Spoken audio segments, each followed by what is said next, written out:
Pete, you ready to go? I think so. Everybody set? Great. Everybody ready? Good morning, everybody. President Biden pledged to use the power of the presidency to help everyday Americans, to bring people together, and to rebuild our country.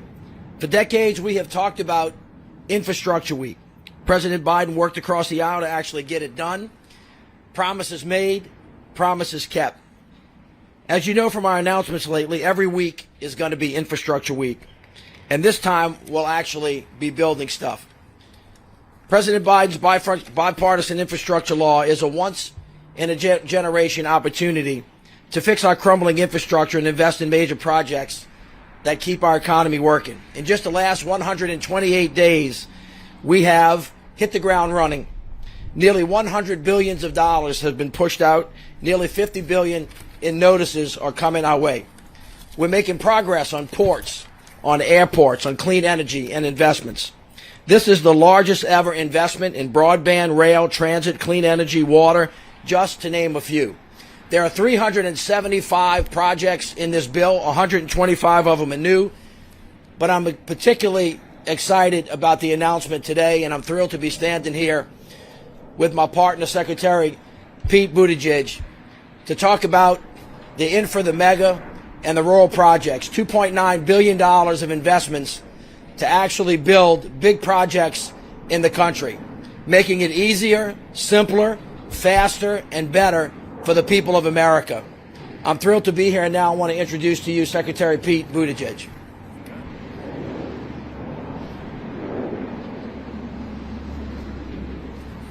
First, I want to thank Mayor Landrieu and his team, our partners in delivery, for the work that they're doing across the different dimensions of this infrastructure law, including, of course, transportation.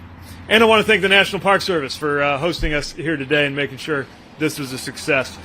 We've been traveling the country this year to see the pressing infrastructure needs that we've been hearing about, talking about, worrying about for decades. And through those decades of underinvestment, there's been a lot to see in terms of the need around this country. We've been hearing from people describing how poor infrastructure has affected their lives.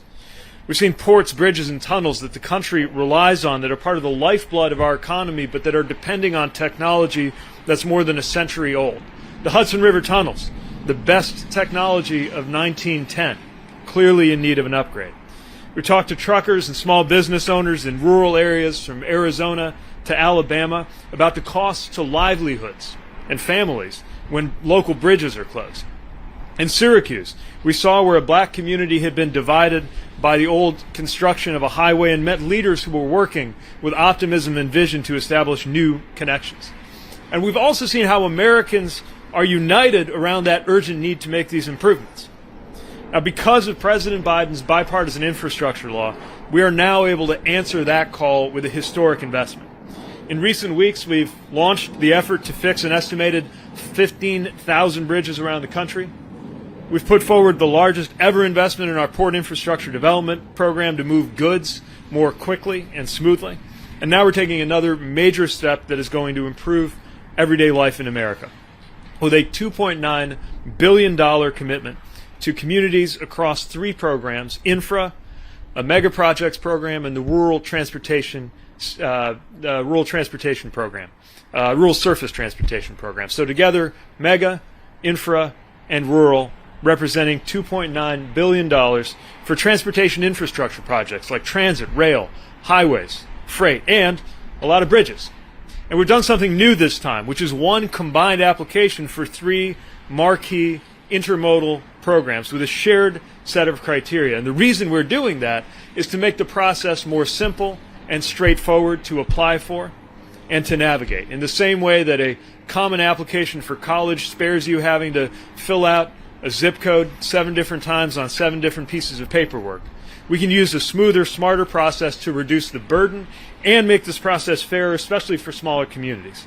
And of course, give our department a more holistic view of the needs across the many programs. For people in rural communities, this is $300 million for a new program, this rural surface transportation program, for areas too often overlooked despite their major infrastructure needs. That's rural highway, bridge, and tunnel projects that increase access to markets, improve freight movement, or make travel safer. And it allows for promising innovative transportation systems like on-demand transit. For larger projects, we've got the new program appropriately called MEGA, which will receive $1 million for major projects of national or regional significance. Projects that are often too large or complex for other funding streams. This is where we can build the cathedrals of our transportation infrastructure in this country. Whether it's existing infrastructure that needs major modernization or new projects that are going to make a difference for a whole region. And then for communities of any size, large and small, and for the benefit of our supply chains, $1.64 million for the infra program. Now that program already exists, but thanks to the President's bipartisan infrastructure law, we have nearly a 50% increase in available funds, which is important because every single year we get far more applications than we can support. With the funding that we did have last year, we were able to do things like support a new inland container port with direct rail links for the Port of Savannah to move more goods more quickly and with less pollution, and a project to transform one of the most dangerous stretches of highway in the state of Nevada. And we can literally see the impact of the Infra Grant program with the Memorial Bridge behind us, rehabilitated with the help of a 2016 Infra Grant after being slated to be closed because of its prior poor condition. And instead, as you see, it is a critical connection for tens of thousands of daily drivers, and you may even see the occasional transportation secretary huffing and puffing out there on his morning jog. So with today's funding announcement, we're able to bring that many more projects to that many more places where it's needed, and our team is committed to delivering on this in line with the President's vision of ensuring that these projects happen on time and on task and on budget, as Mayor Landrieu often likes to say. With that, I think we have a little bit of time for questions for either of us. Ben, are you going to quarterback? All right.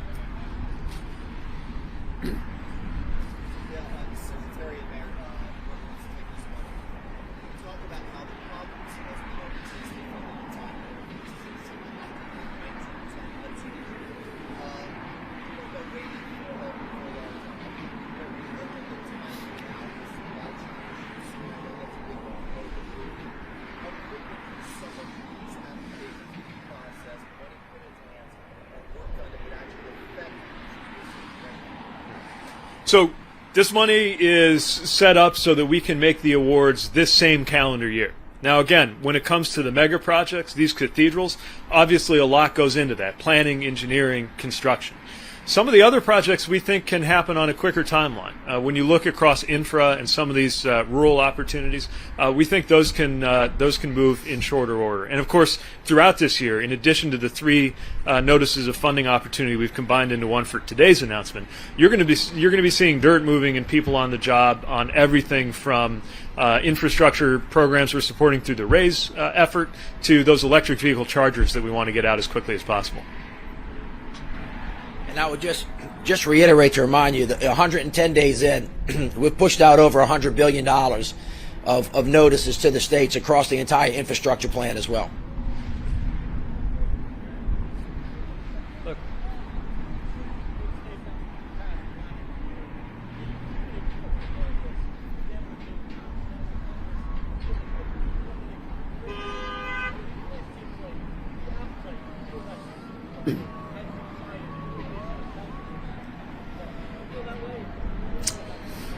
I think these are good policies. They were good policies when they were proposed, and they're only more needed and urgent now. Look, I don't know what legislative vehicle, what package, what combination, or what brand name is going to go with these ideas or ultimately deliver them.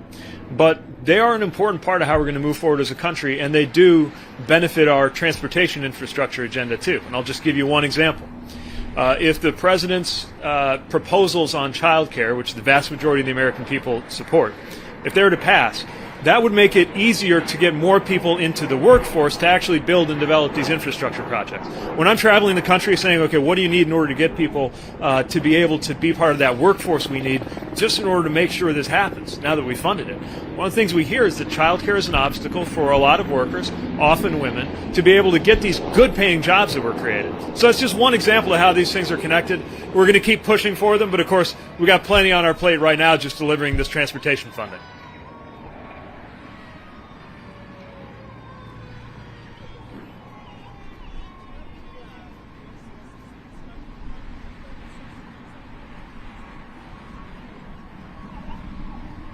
you have the resources Okay. inside the department Yeah. to be able to process the application. Sure, I'll say a word, and then I think the mayor might be able to say a little bit about the administration-wide effort that he's guiding on behalf of the president. But I'll tell you, as a department, we have an extraordinary team that has years of experience in terms of working through every detail of these applications to make sure the dollars are well spent and that the best ideas rise to the top. But frankly, we need to grow in order to be able to administer these funds. And so part of what the law provides for are positions in order to responsibly handle those dollars. We're hiring right now, usajobs.com.gov. usajobs.gov, great place to look for many of the positions that we are adding even as we speak in order to help us deliver on these programs. I don't know if you want to say anything about the big picture. Sure. The secretary makes a great point. This bill is a once-in-a-generation opportunity, but this country doesn't have or has not built the muscle memory to actually do this. And so one of the things we're actually doing right now is trying to build a team across the federal government.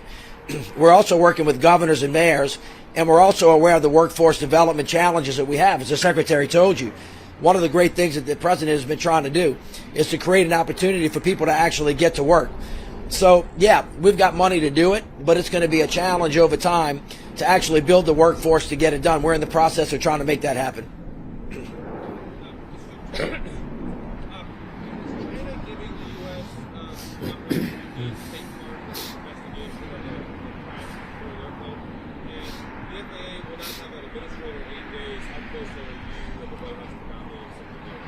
So I don't have any news to announce today on the FAA side. Obviously, that's a very important position, and it's going to call for top leadership. In terms of China, I'm very encouraged that the Chinese civil aviation authorities invited NTSB to participate and be on the ground there. And of course, FAA will stand ready to support NTSB any way that they can.